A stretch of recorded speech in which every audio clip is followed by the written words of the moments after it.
Voyons ensemble la caractéristique d'un dipôle électrique. Cours niveau seconde. L'essentiel à savoir. La caractéristique tension-courant d'un conducteur ohmique est la représentation graphique de la droite linéaire U est égale à F de I. Donc c'est une fonction qui passe par l'origine. I en abscisse, U en ordonnée. Les unités, ça peut dépendre. Ça peut être des millivolts à la place des volts ou des ampères à la place des milliampères. La caractéristique tension-courant d'un générateur linéaire de tension, c'est-à-dire l'association d'un générateur idéal de tension E et d'une résistance petit r. Donc dans votre générateur, vous avez à la fois une tension grand E et une petite résistance petit r. Dans un générateur, il y a une petite résistance. Donc la formule, ce sera UPN est égal à grand E moins R fois I. Et du coup, ce coup-ci, on aura une fonction affine décroissante. L'ordonnée à l'origine sera grand E.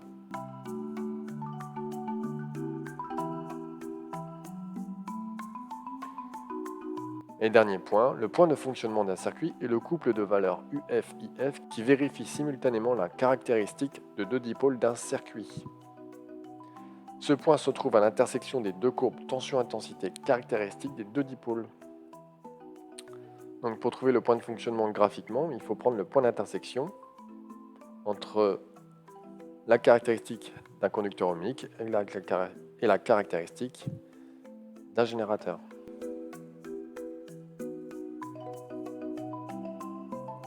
Petit exercice d'application sur la caractéristique d'un conducteur ohmique. Donc, voici à gauche ton exercice à faire.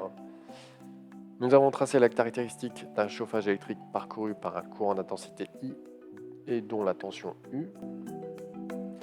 Calculez à partir du graphique la valeur de la résistance grand R de ce conducteur. Donc on a l'intensité en ampères et la tension en volts. Et moi j'ai le même genre d'exercice, donc même consigne, mais pas la même courbe. Alors première étape, la droite est une fonction linéaire de la forme U est égale R fois I, absolument à connaître par cœur. L'étape 2, on va isoler le R de la formule. Du coup, je vais avoir R qui sera égal à U sur I. Étape 3, on remplace avec les valeurs et les bonnes unités. Donc mon U en vert, c'est 6 volts. Mon I en rouge, 200. Mais attention, c'est 200 mA. Je dois le convertir en ampères, donc 10 puissance moins 3. On a une vidéo sur les conversions, n'hésitez pas à aller la voir. Et on calcule, on trouve R égale 30 ohms.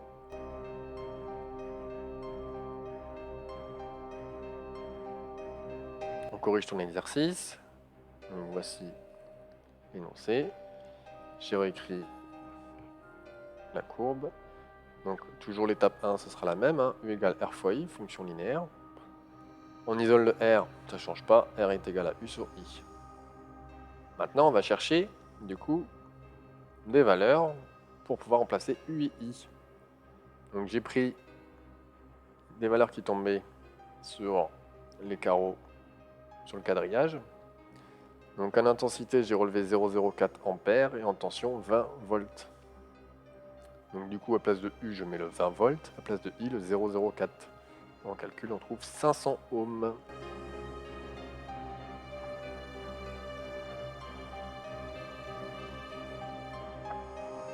Exercice d'application, calculer le point de fonctionnement. Même principe, ton exercice est à gauche et j'ai mon exercice à droite. Donc étape 1, on ressort les deux expressions pour une pile. Alors, on considère un circuit où une pile E est égale à 30,0 volts, R est égal à 5,0 ohms et branche en série avec une lampe de résistance R égale 10 ohms. Calculer le point de fonctionnement. Étape 1, on ressort les deux expressions. Donc pour une pile, il faut se souvenir que la tension de la pile est égale à E moins R fois I.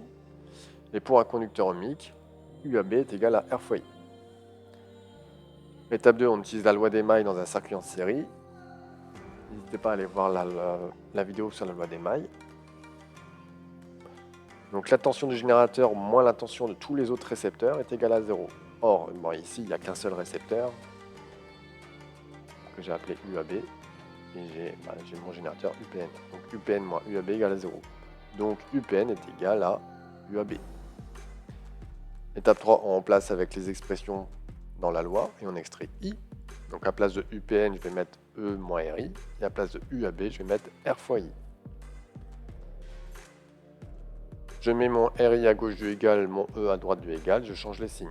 Donc moins RI moins petit r fois I est égal à moins E. Je change tous les signes. Tout le monde passe en positif du coup. Je factorise par grand I. I facteur de grand R plus petit r. Et ensuite, je divise par le facteur grand R plus petit r. Donc ça fera grand I est égal à E sur grand R plus petit r. On remplace. Ma tension E, c'est 3,0 volts. Mon grand R, c'était 10. Et mon petit r, c'était 5. Donc 3 divisé par 10 plus 5, ça fait 0,20 ampères. Et ensuite, pour trouver la tension, on prend une des deux expressions. Je prends la plus simple, E égale à R fois I. Et je remplace le R et le I. Le I, c'est la valeur qu'on vient de trouver, le 0,20. Donc U sera égal à 10 fois 0,20, soit 2 volts. Conclusion, le point de fonctionnement aura pour coordonnées grand F, 0,20 et 2.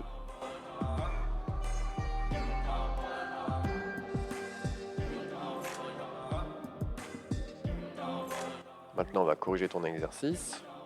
Donc étape 1, ça ne change pas. Il faut connaître par cœur l'expression de la pile, l'expression du conducteur ohmique. On utilise la loi des mailles dans un circuit en série. Donc UPN moins UAB égale 0, UPN égale UAB. Pas de souci avec ça, c'est pareil. Ici, les expressions ne vont pas changer. Là, par contre, on va remplacer avec les bonnes valeurs.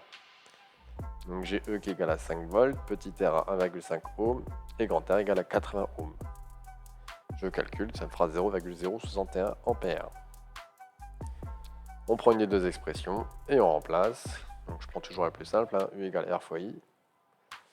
Ça fait 80 fois 0,061, soit 4,9 volts. Le point de fonctionnement aura pour coordonnée grand F égale à 0,061 et 4,9. Donc maintenant tu sais calculer un point de fonctionnement.